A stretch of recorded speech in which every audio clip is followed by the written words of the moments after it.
aplikasi ini adalah aplikasi yang terintegrasi, di mana di dalamnya akan mengelola pengajuan angka kredit, approval angka kredit, dan validasi angka kredit, serta nanti akan sampai kepada penetapan angka kredit. Nah, semuanya dilakukan secara online. Kalau dulu harus mengumpulkan berkas dan sebagainya, saat ini tidak ada lagi. Berkas semua langsung diunggah di dalam sistem. Bapak Ibu sekalian tinggal duduk di depan layar Bapak Ibu sekalian untuk melakukan pengecekan atau pelacakan status terkini seperti apa. Dan juga sudah responsif, bisa diakses melalui browser yang di HP Bapak Ibu sekalian. Jadi bisa melihat, men-tracking dan sebagainya. Dari situlah aplikasi ini juga kami kembangkan berdasarkan panduan atau PO/PAK tahun 2019 yang masih berlaku sampai saat ini. Walaupun sudah ada isu untuk 2021, nanti kita akan tunggu bagaimana kick off dari PAK tadi. Nah, dari situlah Bapak Ibu sekalian, kalau kita berbicara pada aliran data, ini adalah skema aliran data e-Pakdos di layanan PD Dikti wilayah 5 Yogyakarta. Saya ambil dari sumber PPT layanan BKD online Sister PD Dikti, di mana semua pangkalan data ini mengambil dari beberapa data. Walaupun saat ini kita masih terbatas kepada beberapa data saja. Karena apa? Karena tim Dikti 5 juga sudah bersurat, sudah berkomunikasi.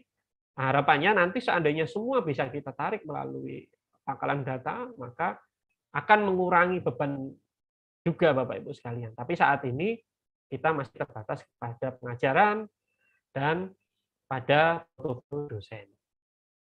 Nah, dari sinilah e-Pakdos ini juga ada beberapa layanan yang disupport. Dari layanan PAK online sendiri, kemudian presensi online, kalau Bapak Ibu sekalian, dosen DPK juga melakukan presensi online di sana, walaupun pada saat ini karena masih pandemi, masih WFH, maka bisa dilaksanakan atau diabsen melalui operator atau melalui personil di masing-masing perguruan tinggi. Dan ada lagi e-yudisium. Jadi kalau semua perguruan tinggi harus melaporkan data lulusannya melalui yudisium supaya terekam, supaya record di PD Dikti, di LL Dikti 5, sehingga mengetahui berapa lulusan yang sudah ada dan menjamin data kelulusan itu sudah baik. Karena kita pasti paham beberapa kali jika misalkan ada mahasiswa yang sudah lulus tapi belum muncul di e-yudisium, ternyata masih ada terganjal dengan data-data yang belum lengkap di PD Dikti. Harapannya apa? Ini adalah sebuah sinergi yang dilakukan oleh LL Dikti 5 sesuai dengan SOTK LL Dikti 5, yaitu melayani perguruan tinggi dengan adanya layanan online seperti e-Pakdos dan lain-lain lain. Ini akan menjadi mempermudah dalam monitoring dan melayani Bapak Ibu sekalian di perguruan tinggi. Nah, kemudian dari skema aliran data tadi, kebutuhan datanya seperti ini. Jadi selain ada di PD Dikti, juga ada kebutuhan data yang diminta dari dosen dan admin PT. Apa itu? Kemudian misalkan dosen nanti akan koleksi-koleksi karya mandiri di bidang C, kemudian admin PT nanti akan bagaimana cetak-cetak untuk melakukan pengajuan, admin PT harus mengumpulkan bukti keabsahan dan sebagainya. Setelah itu dikumpulkan semuanya, baru dilakukan diunggah ke e-Pakdos. Nah ini jadi saling melengkapi antara PD Dikti dan data, karena tidak semuanya bisa difasilitasi melalui PD Dikti, maka mau tidak mau Bapak Ibu sekalian harus melengkapi data-data yang belum difasilitasi di sana. Ini adalah skema kebutuhan data yang saat ini oleh Pakdos dari layanan Dikti lainnya. Kemudian alur skemanya dari aplikasi ini adalah seperti yang dilihat Bapak Ibu sekalian di depan. Jadi nanti ada 3 kegiatan penting di perguruan tinggi. Ini masing-masing semua memiliki fasilitas yang sama, tidak melihat kampus mana dan dari mana, semua kampus di wilayah LDIKT 5 akan memiliki fasilitas yang sama, yaitu dosen bisa melakukan input data, kemudian admin PT bisa melakukan approval, kemudian admin PT juga melakukan pengajuan. Setelah itu juga dari pengajuan itu akan dilakukan verifikasi, akan dilakukan proses penilaian, dan akan melakukan penetapan. Tapi di setiap kegiatan ini, Bapak Ibu sekalian bisa melihat, kalau melihat panah orange itu berlawanan, itu adalah pengajuan sendiri setelah diverifikasi juga ada feedback untuk kembali lagi atau balikan kepada perguruan tinggi yang mengajukan. Apa saja? Ini biasanya adalah terkait dengan kelengkapan data, kemudian dokumen, semua akan divalidasi setiap kegiatan yang diajukan. Maka di sini saya menyampaikan bahwa kepada Bapak Ibu sekalian, terutama NPT, kita juga apresiasi kepada NPT karena nantinya akan NPT yang akan melihat apa saja kegiatannya, apakah ini harus dikembalikan ke dosen atau hanya sampai ke NPT. Ini juga akan melihat bagaimana kinerja dari NPT juga dibutuhkan di proses ini. Nah, biasanya adalah yang paling krusial itu adalah bidang C. Bidang C itu adalah Bapak Ibu sekalian diharapkan mengupload URL karyanya. Jadi bukan dokumennya ya Bapak Ibu sekalian untuk bidang C. URL-nya. Nah, dari URL ini pastikan baik dari Bapak Ibu sekalian dosen, kemudian NPT memastikan kembali. Karena apa? Kalau nanti ini sampai ke LLDikti, kemudian divalidasi di sana tidak bisa, bahkan belum bisa diklik linknya atau tidak sesuai, maka akan dikembalikan. Ini prosesnya akan menjadi lama. Padahal itu seharusnya sudah langsung bisa dilakukan penilaian, tapi karena permasalahan itu belum clear, maka itu akan dikembalikan. Ini prosesnya yang bisa membuat rentang pengajuan ini menjadi lama. Nanti harapannya adalah validasi lebih baik ada di NPT, di Bapak Ibu sekalian dosen, setelah nanti clear, baru disampaikan ke Dikti, sehingga di LDikti pun tidak ada kendala, sehingga langsung bisa melakukan proses penilaian. Nah, dari sinilah Bapak Ibu sekalian bisa men-tracking juga status perguruan tinggi, status pengajuan dari dosen. Jadi nanti ada draft, usulan, dan pengajuan. Jadi nanti ada draft, usulan, dosen, pengajuan, ini sesuai dengan tahapan-tahapannya. Pertama kali Bapak Ibu sekalian melakukan pengajuan, maka akan masuk ke draft. Lengkapi dulu kegiatannya, lengkapi dulu persyaratannya apa saja. Setelah nanti syarat terpenuhi, otomatis dari sistem sudah men-trigger Bapak Ibu sekalian untuk melakukan usulan dosen.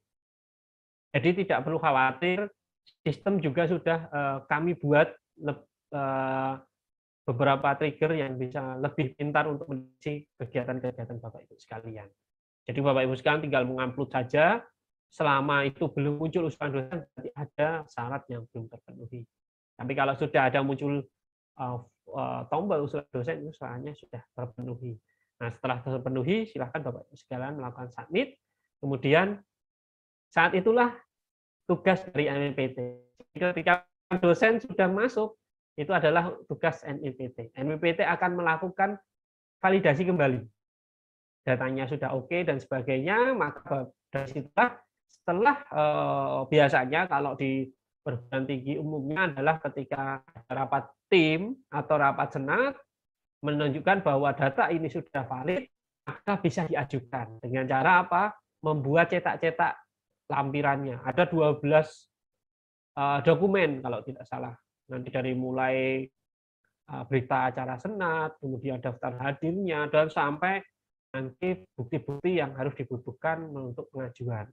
Nah, ini semua kalau sudah lengkap, sudah valid, baru dilakukan pengajuan. Harapannya apa? Kalau ini sudah terfilter dengan baik di admin PT, seandainya ada balikan pun, itu hanya balikan yang sifatnya langsung bisa diselesaikan oleh admin PT.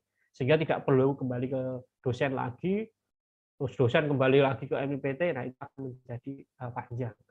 Bukan karena sistemnya yang tidak ini, tapi karena itu memang birokrasinya. Karena owner dari produk dari kegiatan itu tuh adalah dosen. Tapi ada owner yang dilakukan oleh kegiatan yang dilakukan oleh MNPT, contohnya melakukan mengumpulkan dokumen-dokumen tadi itu oleh MNPT, maka kalau hanya permasalahannya, oh ini ada dokumen berita senat yang belum tertangani misalkan, nah ini tinggal diupload ulang terus dikajukan kembali. Tapi kalau oh ini ada link karya ilmiah yang belum valid atau diklik tidak muncul, wah ini nanti akan kembalikan ke dosen lagi karena dosen yang mengetahui link tersebut. Nah, begitu. Dan nanti kita akan membahas bagaimana posisi dari admin, dari dosen dan admin. Nah, selanjutnya adalah apa yang harus dilakukan ketika dosen ingin mengajukan PHK online. Cek biodata dulu Bapak Ibu sekalian. Kenapa? Karena ini penting, ini untuk sinkronis kepada ke PDDT. Jadi jabatan dan angka kredit terakhir kalau yang sudah memiliki, serta TMT jabatan terakhir yang sudah memiliki. Ada juga yang memang belum memiliki, tidak masalah, silahkan langsung mengajukan, akan diambil seluruh pengajaran yang ada di yang dilaporkan di PDDT sesuai dengan TMT-nya.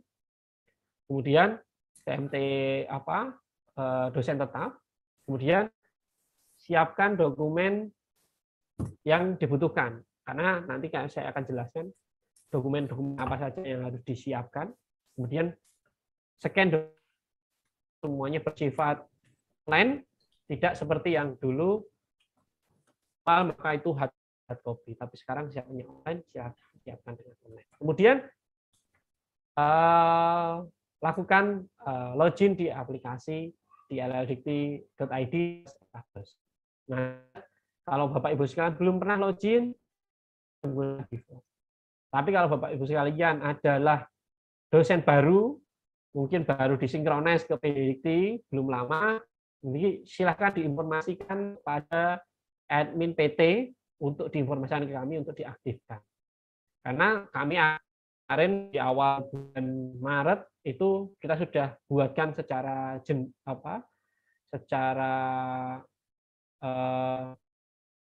global, itu secara massal untuk akunnya. Tapi setelah itu ketika ada tambahan dosen baru, maka kita akan proses kemudian aktifkan. Tidak menunggu lama, 1 menit atau 10 menit, nanti ketika dilaporkan di grup, kami juga ada grup yang mewadahi seluruh perguruan tinggi, operator-operatornya, silakan diinformasikan di sana jika ada kendala. Ubah paspor tersebut demi keamanan Bapak Ibu sekalian. Sehingga nanti lebih nyaman, lebih aman, karena paspor itu yang memiliki atau yang mengetahui hanya Bapak Ibu sekalian. Kemudian inilah aktivitas yang dilakukan oleh dosen saat pengajuan Java. Jadi di dosen ini adalah merubah dari draft ke usulan dosen. Jadi ada dosen itu membuat draft, kemudian mengusulkan dosen. Setelah usulan dosen itu sudah akan menjadi wewenang yang dilakukan oleh admin PT, melakukan review, melakukan ini, kemudian jika ada permasalahan data-data, maka bisa menginformasikan ke dosen untuk dirubah di posisi apa atau diupdate di posisi mana, kegiatan apa yang perlu dilakukan. Nah, pertama adalah nanti Bapak Ibu sekalian ketika membuat draft tentu menentukan target. Targetnya adalah Bapak Ibu sekalian mau maju ke Java apa, ke pengajuan Java apa. Kalau saat ini untuk Java untuk di awal Bapak Ibu sekalian bisa mengajukan AA 150 atau L200. Nah, ini tergantung dari kebutuhan atau angka kredit yang sudah dikumpulkan. Itu bisa dilakukan. Kemudian baru nanti pengajuan selanjutnya. Nanti bisa jadi dari, kalau tidak salah dulu ada AA 100 gitu.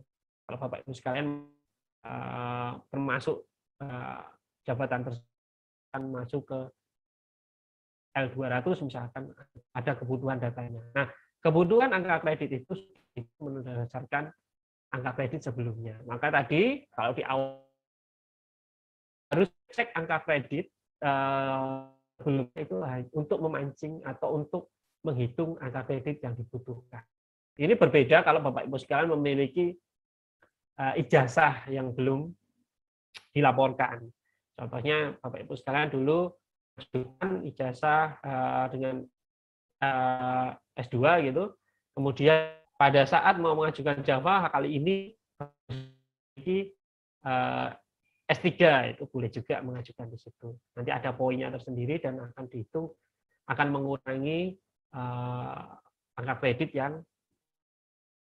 Nah, setelah semuanya dikoleksi dari mulai bidang A sampai bidang E, Bapak Ibu sekalian, maka sudah akan muncul notifikasi dosen. Nah, di usulan dosen ini Bapak Ibu sekalian tinggal klik saja, Bapak Ibu sekalian sudah mentargetkan. Contohnya mau mengajukan baru AA 150, tapi ternyata angka kreditnya mencukupi untuk lektor 200, saat itu bikin draftnya ada 150, sudah muncul usulan dosennya, wah kelihatannya saya mampu 3 bulan lagi itu bisa ngejar yang L200. Ya, monggo saja bisa dirubah nanti. Silakan dirubah menjadi L200 untuk kemudian menambahkan, melengkapi kegiatannya. Tapi seandainya sudah sesuai target dan itu sudah memenuhi syarat, maka bisa melakukan usulan dosen. Jadi ketika usulan dosen ini sudah terpenuhi tapi belum melakukan klik usulan dosen, admin PT juga bisa melihat. Ini berkebutuhan supaya perguruan tinggi bisa melihat, oh berapa dosen dari perguruan tinggi tersebut itu sudah memenuhi syarat atau belum. Sehingga bisa mewarning dosen itu kenapa tidak mengajukan segera, kenapa, dan sebagainya, itu bisa didiskusikan.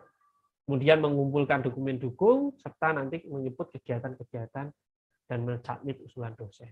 Nah, ini yang akan dilakukan oleh dosen di awal pengajuan proses angka kredit. Setelah itu, apa yang dilakukan? Tinggal memonitoring apa yang sudah diajukan. Jika ada feedback dari admin PT, silakan diperbaiki untuk segera bisa diajukan di pengajuan di LLDP. Nah, kemudian selanjutnya ini adalah cara proses aksesnya.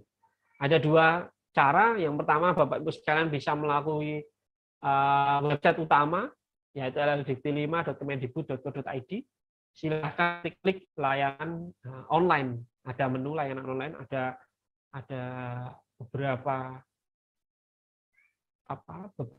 icon di sana, ada e-dashboard, layanan online, rekomendasi, kemudian statistik dan sebagainya, itu semua, dan pilih layanan online. Nanti sekalian akan mendapati halaman seperti berikut ini. Nah, seperti ini. Nanti Bapak Ibu juga pilih alamat yang tadi saya share ke Bapak Ibu sekalian, yaitu lldp5.id/fakdos, itu juga sama, nanti akan berujung kepada laman yang ada di layar Bapak Ibu sekalian saat ini. Nanti di situ ada menu informasi, daftar agenda, Bapak Ibu sekalian bisa melihat dari sana. Nah, yang dilakukan oleh Bapak Ibu sekalian melakukan klik login. Nah, klik login nanti ada di pojok kanan dari layar Bapak Ibu sekalian. Jika klik login nanti akan mendapati menu seperti ini. Bapak Ibu sekalian silahkan melakukan entry nama pengguna dan kata sandi. Kalau masih baru mulai atau belum melakukan, silahkan menggunakan NIDN.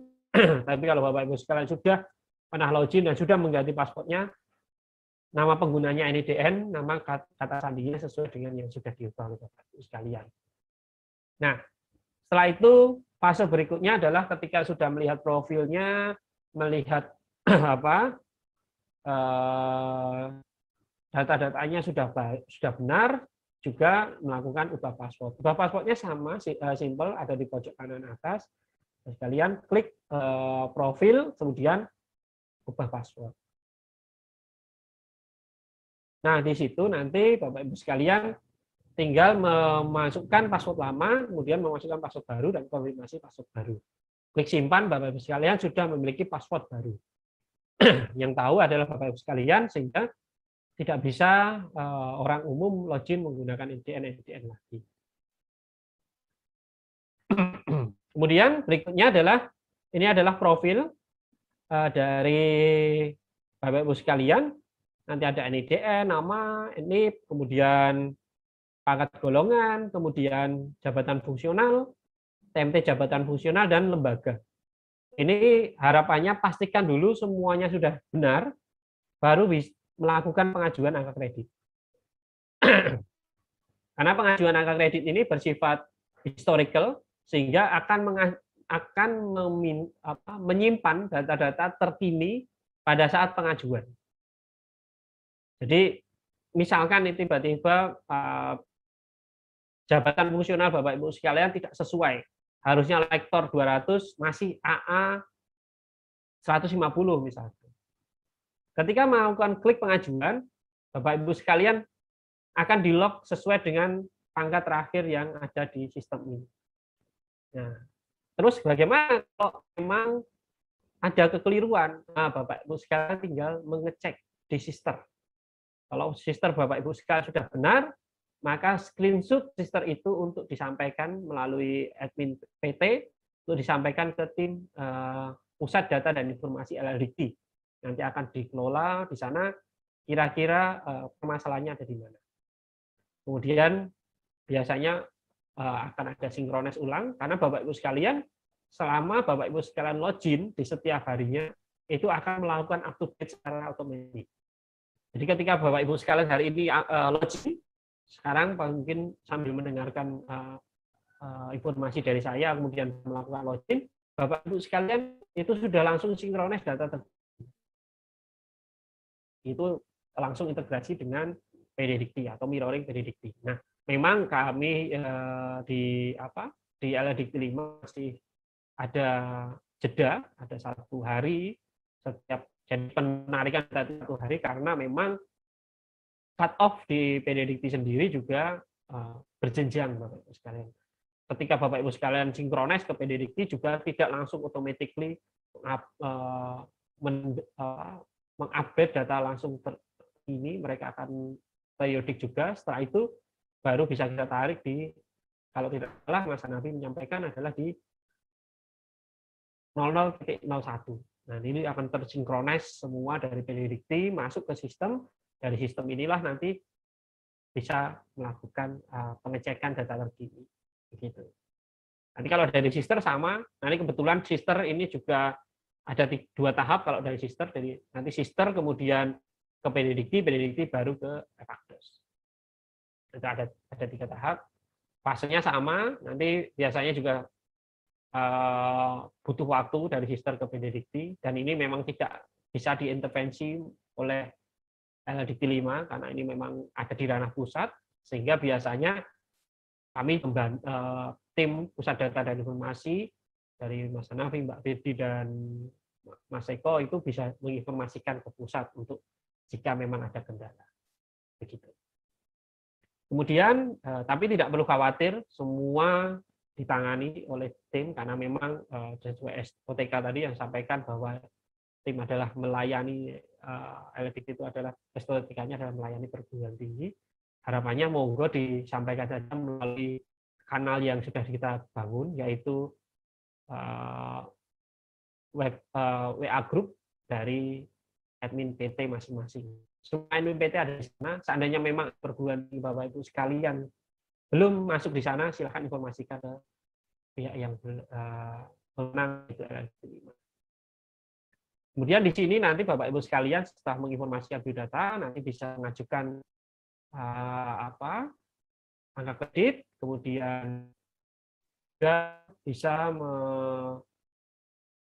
mengajukan untuk pembuatan draft. Setelah itu Bapak Ibu sekalian bisa disimpan jika memang sudah dipilih sesuai dengan jabatan fungsionalnya. Nah, nanti sudah akan muncul seperti yang disampaikan oleh Bapak Ibu sekalian bahwa di sini Bapak Ibu sekalian bisa melakukan pengecekan dari mulai menambah kegiatan, nanti ada di tombol kegiatan, kemudian melihat kegiatan yang sudah ditambah itu nanti ada di tombol detail kegiatan. Kemudian di sini Bapak Ibu sekalian juga bisa melakukan pelacakan dari mulai draft, usulan dosen, ada tambahan dari LLDikti 5 tentang pengajuan lanjutan. Pengajuan lanjutan itu adalah proses yang sudah diajukan sebelumnya, kemudian divalidasi, tapi masih belum lengkap atau masih ada yang tidak sesuai, maka dibalikkan lagi ke NMPT, tapi NMPT akan mendapatkan jalur khusus untuk pengajuan lanjutan. Jadi pengajuan lanjutan ini akan langsung lebih ada, oh iya ini yang kemarin dikoreksi. Gitu. Jadi tadi ada tadi ada 38, itu ada 20 pengajuan lanjutan. Itu akan diprioritaskan terlebih dahulu untuk dimasukkan ke penilaian angka kredit oleh tim PAK. Kemudian ada validasi, ada penilaian angka kredit oleh tim PAK dan penetapan. Nah, ini masih saja, ini belum rilis.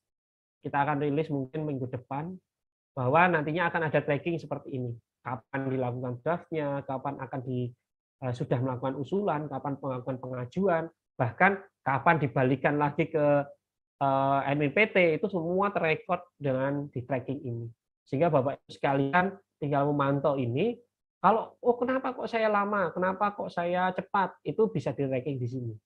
Oh ternyata dibalikan 2 kali, karena ini kemarin sudah diperbarui, tapi yang ini lupa belum diperbarui dan sebagainya, itu akan terlihat di halaman log pengajuan PAK ini.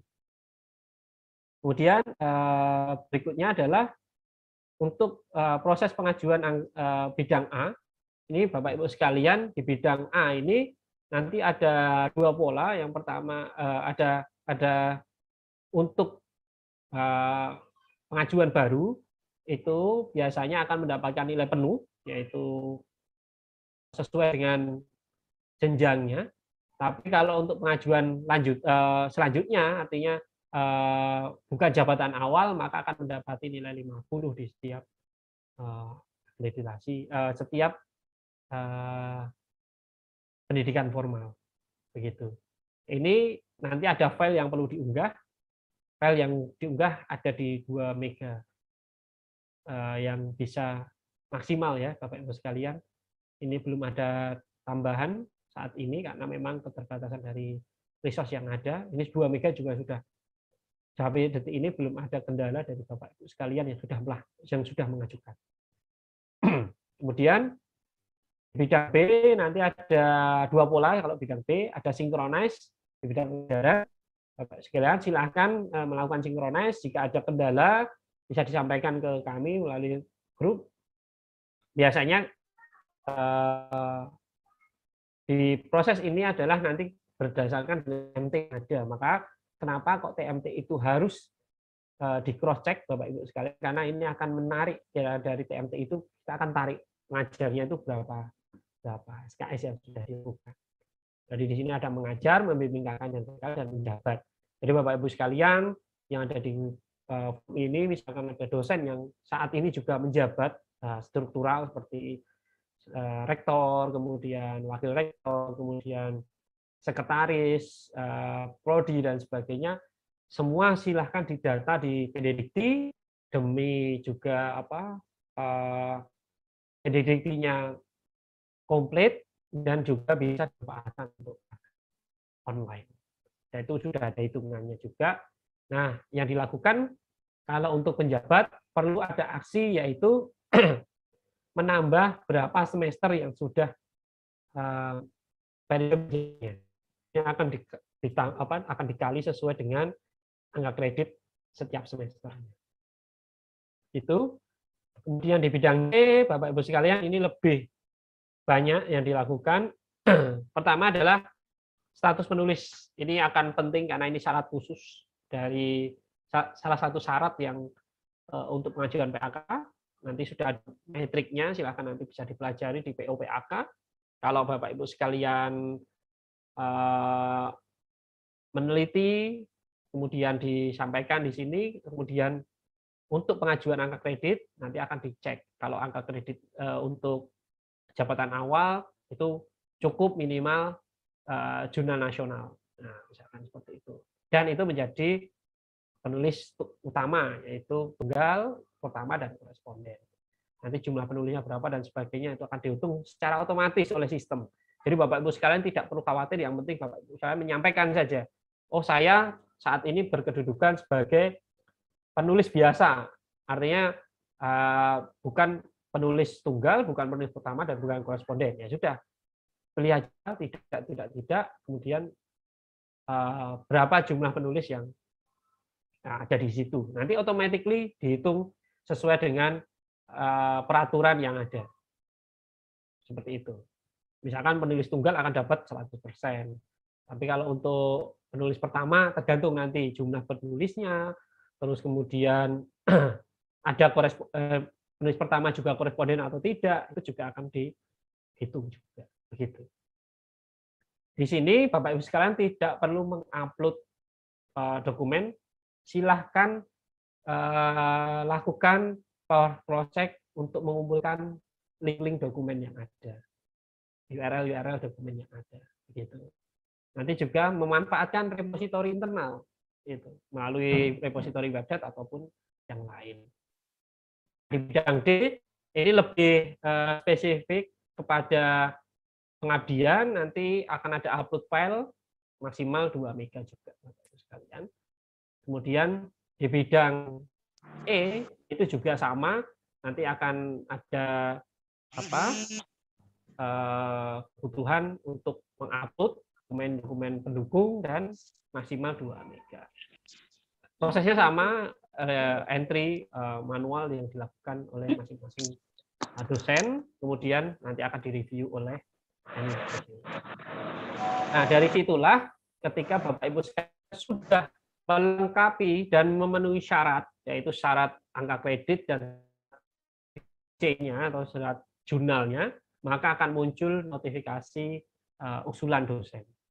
Beda dengan kalau Bapak Ibu sekalian mungkin sekarang yang sudah izin, masih mengumpulkan, syaratnya belum lengkap, maka yang di bawah ini Bapak Ibu sekalian tidak akan muncul angka kredit dan usulan dosennya.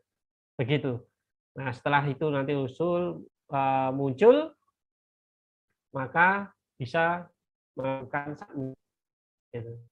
Seandainya itu sudah muncul tapi masih berkeinginan untuk naik level lagi, artinya, oh, saya mau naik selanjutnya. Kalau itu memang memenuhi syarat, silakan bisa dilakukan. Tapi kalau memang sudah cukup sesuai dengan targetnya, silakan lakukan usulan.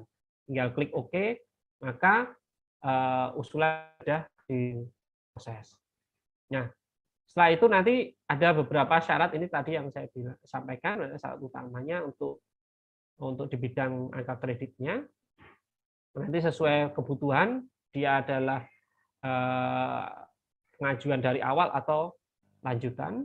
Kemudian ini untuk syarat publikasinya, jurnalnya, nanti juga akan diikuti juga dengan proses kalau memang sudah memiliki jurnal-jurnal yang dibutuhkan. Syaratnya adalah minimum. Jadi ketika memiliki jurnal lebih dari yang yang disyaratkan itu sudah bisa. Contohnya misalkan asisten ahli butuhnya jurnal nasional. Tapi kalau Bapak Ibu sekalian memiliki jurnal internasional atau jurnal nasional terakreditasi peringkat 1 dan 2 itu tidak apa-apa. Bisa langsung automatically juga terhitung lolos sesuai dengan syarat. Begitu. Nah, dari situlah Bapak Ibu sekalian akan muncul seperti yang dilihat di depan kalau sudah melakukan usulan dosen. Nah, dari sinilah Bapak Ibu sekalian tinggal menunggu apakah ada review dari admin PT atau tidak. Setelah nanti admin PT sudah mereview dan mungkin sudah dilakukan rapat senat dan sebagainya, maka akan dimulai untuk pengajuan kepada proses selanjutnya, yaitu pengajuan ke LLDikti. Begitu. Nah, dari sinilah tugas dari dosen tinggal memonitoring saja. Kalau nanti ada balikan, koreksi. Kalau nanti tidak ada balikan, lancar-lancar saja, berarti Bapak Ibu sekalian tinggal tunggu penetapan angka kreditnya. Begitu. Ketika sudah ditetapkan, Bapak Ibu sekalian tinggal nanti akan menunggu kapan SK itu diterbitkan. Menunggu informasi dari LLDikti. Nah, dari sinilah selanjutnya adalah tugas dari MIPT. Ini saya sekilas saja biar tidak terlalu banyak, masih ada banyak waktu untuk kita. Ini MIPT tinggal melakukan approval kegiatan, dokumen pengajuan dan pengajuan. Dari sinilah MIPT juga bertindak, ada fungsi yang bisa dilaksanakan oleh MIPT. Bahkan krusial karena pengajuan hanya sampai ke usulan dosen, MIPT tidak melakukan pengajuan ke selanjutnya juga tidak akan mendapatkan proses yang baik juga. Begitu. Kemudian dari situlah juga Bapak Ibu sekalian dari MIPT bisa melaksanakan kegiatan itu dari mulai melakukan pengecekan, kemudian melakukan cetak-cetak, semua cetak-cetak di sistem ini, sehingga Bapak Ibu sekalian tinggal melakukan pengesahan kepada pihak yang terkait. Harapannya apa? Harapannya dosen juga terbantukan oleh teman-teman yang MIPT sehingga bisa mengkoleksi data-data yang ada. Dari sini kemudian Bapak Ibu sekalian, terutama untuk bidang C, MIPT sesuai dengan rapat senat akan memasukkan angka kredit atau angka MIPT. Itu kemudian juga melakukan unapproval kegiatan, seandainya memang sudah di-approval terlihat, oh ini ternyata ada yang kekurangan yang tidak sesuai, maka bisa di-unapproval supaya bisa di-editing oleh dosen. Jadi unapproval ini digunakan untuk dosen bisa melakukan editing. Tapi kalau sudah di-approve, maka dosen tidak bisa melakukan editing lagi, apalagi sudah diajukan di pengajuan ke LLDikti. Dosen akan melakukan editing lagi ketika ada balikan dari LLDikti, kemudian ada balikan lagi dari MIPT, seandainya memang ada koreksi dari MIPT. Nah, notifikasi ini juga secara automatically, kalau memang syaratnya sudah terpenuhi dan sebagainya sesuai dengan approval yang sudah dilaksanakan, maka akan muncul notifikasi untuk memenuhi sesuai dengan aturan Java yang diajukan.